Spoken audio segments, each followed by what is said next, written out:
வணக்கம். ஒரு அரசியல்வாதியாக இருக்கட்டும், ஒரு மனிதராக இருக்கட்டும், நாங்கள் எல்லோருக்கும் நாங்கள் இந்த ஜென்ரேஷனாக இருக்கலாம். ஆனால் எல்லோரும் அவங்களோட பயணிச்ச பற்றி அந்த பதிவு கேட்கும்போது உண்மையிலேயே கொஞ்சம் தர்மசங்கடம். தமிழக சட்டசபை தேர்தல் முடிவுகள் வெளியானதுல இருந்தே மாநில அரசியல் களம் தொடர்ந்து அதிர்ச்சியும் எதிர்பார்ப்பும் கலந்த ஒரு நிலைக்குள்ளதான் நகர்ந்துட்டு இருக்கு. குறிப்பா சொல்லணுமா, திமுகவும் அதிமுகவும் இணைந்து ஆட்சி அமைக்கலாம் என்ற தகவல் இப்ப பரவிட்டு வருது. இப்படி இருக்க சொல்லுதான் நடிகர் விஷால் வெளிப்படையா சில விஷயங்களை சொல்லியிருக்காரு.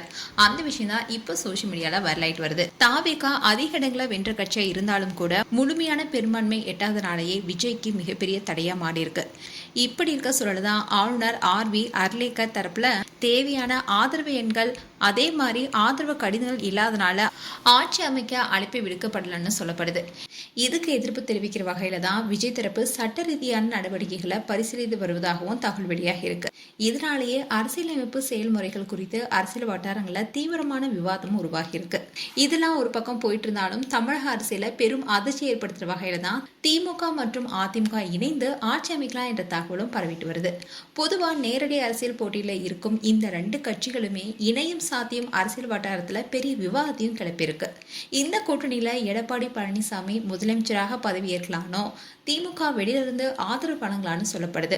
அதே சமயம் தாவேகாவுடன் கூட்டணி அமைப்பதற்கான வாய்ப்பே இல்லைன்ற நிலைப்பாட்டில தான் அதிமுக இருப்பதாகவும் தகவல் வெளியாக இருக்கு.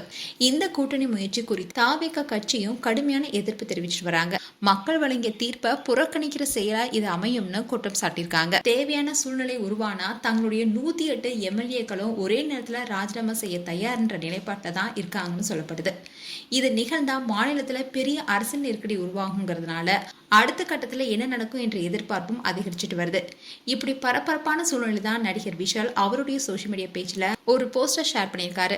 அதுல அவர் என்ன சொல்லியிருக்காருன்னா, அடுத்த அரசாங்கத்தை அமைப்பதற்கு தாவேகா இல்லாம வேற எந்த தரப்போ, குறிப்பா சொல்லணும்னா கற்பனைக்கு எட்டாததும் அதிர்ச்சியூட்டக்கூடியதுமான திமுக அதிமுக கூட்டணி அதிகாரத்துக்கு வந்தா அதை ஒரு குடிமகனாகவும் வாக்காளனாகவும் நான் பார்க்கும்போது சாதாரண மக்களுக்கு பேரழிவாகவும் விபரீதமான விளைவுகளை ஏற்படுத்தக்கூடியதாகவும் இருக்கும். இது யாருக்குமே ஏற்றதா இருக்காதுன்னு எச்சரிக்கை விடுத்திருக்காரு.